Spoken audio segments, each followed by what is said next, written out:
Welcome back to this channel. आज हम discuss करने वाले हैं छत्तीसगढ़ करंट अफेयर की जो 10 एवं 11 अगस्त की महत्वपूर्ण घटनाएं हैं, उनसे संबंधित ऑब्जेक्टिव प्रश्न। साथ ही मैं आपको बता दूं कि जो छत्तीसगढ़ आर्थिक सर्वेक्षण 2020-21 का जो शॉर्ट पीडीएफ नोट्स है वो आपको टेलीग्राम चैनल पर जल्द ही देखने को मिल जाएगा। इसमें कुछ डेटा का जो करेक्शन का काम चल रहा है उसके कंप्लीट होते ही आपको टेलीग्राम चैनल पर इसका पीडीएफ प्रोवाइड कर दिया जाएगा। तो बढ़ते हैं प्रश्न की ओर। हाल ही में राज्य में किन नवीन बोर्डों की स्थापना की गई है? तो इसका आंसर रहेगा ऑप्शन डी, उपरोक्त सभी बोर्ड जो चर्मकार बोर्ड है, रजककार बोर्ड, लौह शिल्प बोर्ड, इनके स्थापना हेतु हाल ही में अधिसूचना जारी की गई है। इन तीनों बोर्ड का जो मुख्यालय होगा वो रायपुर होगा। ये तीनों बोर्ड आदिम जाति और जनजाति विकास विभाग के अधीन कार्य करेंगे। अगला प्रश्न है, छत्तीसगढ़ में 11 अगस्त को किसकी पुण्यतिथि के रूप में मनाया जाता है?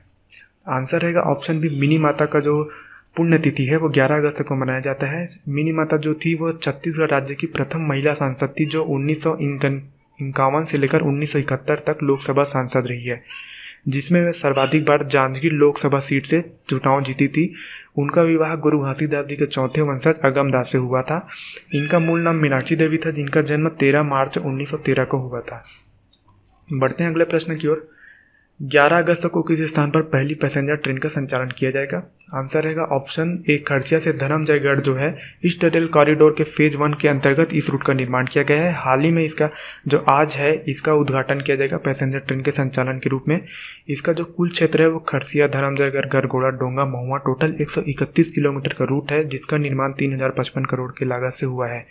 ये फेज 1 में जो इसका जो स्टेशन है वो कुल 8 स्टेशन से गुजरेगा। जो फेज 2 है वो धरमजयगढ़ से कोरबा के बीच बनाया गया है जो 62 किलोमीटर होगा। इसका लागत राशि 1686 करोड़ है और मार्च 2022 तक फेज 2 का जो है कंप्लीट कर लिया जाएगा। अगला प्रश्न है, और इसके साथ ही जो सभी रेल रूट है, जो ईस्ट रेल कॉरिडोर हो गया, ईस्ट वेस्ट रेल कॉरिडोर हो गया, संपूर्ण रेल कॉरिडोर का जो निर्माण है वो आपके इकोनॉमिक सर्वे का जो नोट्स ऑफ पीडीएफ प्रोवाइड किया जाएगा उसमें आपको मिल जाएगा। अगला प्रश्न है, सॉर्टेड सीमेंट तकनीक से गर्भाधान का नवाचार करने वाला प्रथम जिला कौन सा है? आंसर रहेगा ऑप्शन सी, सरगुजा जिले में इस तकनीक के उपयोग से गर्भाधान किया जा रहा है, गायों में प्रयोग किया जा रहा है। इसका जो टेक्निक है यह अमेरिकी तकनीक है जिसका पेटेंट एसटी जेनेटिक्स के पास है। इस तकनीक के उपयोग से जो 90 से 95% जो संभावना रहती है वो बच्ची होने की, यानी गाय के उत्पन्न होने का ही संभावना रहता है। और दुग्ध उत्पादन को बढ़ाने के लिए जिले के 7 विकास खंडों के 200 गायों में इस तकनीक का सफलतापूर्वक प्रयोग किया जा रहा है। अगला प्रश्न है, निम्न में से किस जिले में इको फ्रेंडली बसों का संचालन किया जाएगा? तो राजधानी रायपुर में इको फ्रेंडली बसों का संचालन किया जाएगा। प्रारंभिक तौर पर 10 बसों का जो संचालन, इलेक्ट्रिक बसों का जो संचालन किया जाएगा जिले में। अगला प्रश्न है, हाल ही में मिनी रत्न कंपनी मेटल स्क्रॉप ट्रेड कॉरपोरेशन की किस इकाई को बेचने का निर्णय लिया गया है? आंसर रहेगा ऑप्शन ए, फेरो स्क्रैप जो लिमिटेड है भिलाई में जो स्थित है, इसका मुख्यालय भिलाई में है। इसको जो है बेचने का निर्णय लिया गया है। 10 अगस्त को इसको जो नीलामी किया गया। इसका जो फेरो स्क्रैप लिमिटेड का मुख्य कार्य है वो बीएसपी से जो लोहा का कचरा निकलता है उसको बेचना होता है। ये लाभ वाली कंपनी है परंतु फिर भी इसे बेचने का निर्णय लिया गया है। अगला प्रश्न है, हाल ही में राज्य की कितनी जातियों को ओबीसी में शामिल किया गया है? तो आंसर रहेगा ऑप्शन बी, 2 जातियां जो है सीपिया और झरिया महार, इन्हें ओबीसी समुदाय में शामिल किया गया है। अगला प्रश्न है, हाल ही में किस जिले में आदि मानव द्वारा पत्थरों पर बनाए गए शैल चित्र प्राप्त हुए हैं? तो आंसर रहेगा ऑप्शन ए, सरगुजा जिले के सीतापुर के निकट कुनमेरा मुड़ापारा जो ग्राम है वहाँ शैल चित्र प्राप्त हुए हैं। इनके जो शैल चित्र हैं वो लगभग 10,000 साल पुराने होना अनुमानित है। हमारा अगला प्रश्न है, छत्तीसगढ़ राज्य की जनजाति एटलस जारी करने वाला कौन सा क्रम का राज्य है?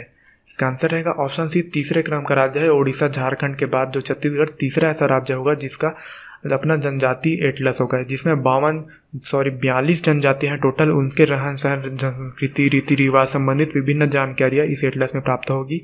जो ये एटलस तैयार किया गया है वो आदिम जाति अनुसंधान प्रशिक्षण संस्थान द्वारा तैयार किया गया है। अगला प्रश्न है, पूना नारकोम अभियान किस जिले से संबंधित है? आंसर रहेगा ऑप्शन डी, सुकमा जिले से। जो एसपी हैं वहाँ के, उन्होंने इस अभियान का आरंभ किया है। आदिवासी अंचलों में, जो ग्रामीण आदिवासी अंचल है वहाँ शिक्षा, स्वास्थ्य, रोजगार एवं शासन की महत्वपूर्ण नीतियों के बारे में जागरूकता एवं जानकारी देने के लिए ये अभियान सुकमा जिले में चलाया जा रहा है। अगला प्रश्न है, आदिवासी समुदाय को सामुदायिक वन संसाधन अधिकार प्रदान करने के लिए किस जिले के नगर पंचायत से आरंभ किया गया है इस योजना को? तो देखिए, अभी हाल ही में 9 अगस्त को जो है विश्व आदिवासी दिवस था। तो इस अवसर पर मुख्यमंत्री सीएम भूपेश बघेल ने धमतरी जिले के नगर पंचायत से जो सामुदायिक वन संसाधन अधिकार जो है प्रदान किया जा रहा है उसका आरंभ किया है। साथ ही उदंती सीतानगर टाइगर रिजर्व के जो कोर क्षेत्र हैं वहाँ के निवासियों को भी ये जो सामुदायिक वन संसाधन अधिकार हैं वो प्रदान किए जाएंगे। तो आपको डेट याद रखना है, 9 अगस्त विश्व आदिवासी दिवस है और आपको प्रथम जिला धमतरी जिले के नगर पंचायत से आरंभ किया गया था, ये याद रखना है। अगला प्रश्न है, राज्य में किसे ग्लोबल टीचिंग एक्सीलेंस अवार्ड 2021 प्रदान किया गया है? तो आंसर रहेगा ऑप्शन सी, एन क्यूरी जो है रायपुर जिले की निवासी है शिक्षाविद एन क्यूरी को काइट्स प्रोटेक्शन इंटरनेशनल फाउंडेशन की ओर से ग्लोबल टीचिंग एक्सीलेंस अवार्ड 2021 प्रदान किया गया है। शिक्षा के क्षेत्र में उत्कृष्ट प्रदर्शन के साथ ही जो कोरोना टीका लगाने हेतु आदिवासी इलाकों में महिलाओं को प्रेरित करने हेतु ये अवार्ड से सम्मानित किया गया है। किसे? एन क्यूरी को ग्लोबल टीचिंग एक्सीलेंस अवार्ड 2021 से। अगला प्रश्न है, हाल ही में पानाबरा सैनिक के निर्माण हेतु कितनी राशि स्वीकृत की गई है? तो आंसर रहेगा ऑप्शन बी, 2 करोड़ की राशि, लगभग 2,03,53,000 की राशि स्वीकृत की गई है। जो पानाबरा सैनिक है वो राजनांदगांव जिले में जो मानपुर विकासखंड के तटोदा तालाब में इसका निर्माण किया जाएगा। तो आज के करंट अफेयर सीरीज में इतना ही, और जो PDF है आर्थिक सर्वेक्षण को आज आपको टेलीग्राम चैनल पर प्रोवाइड कर दिया जाएगा।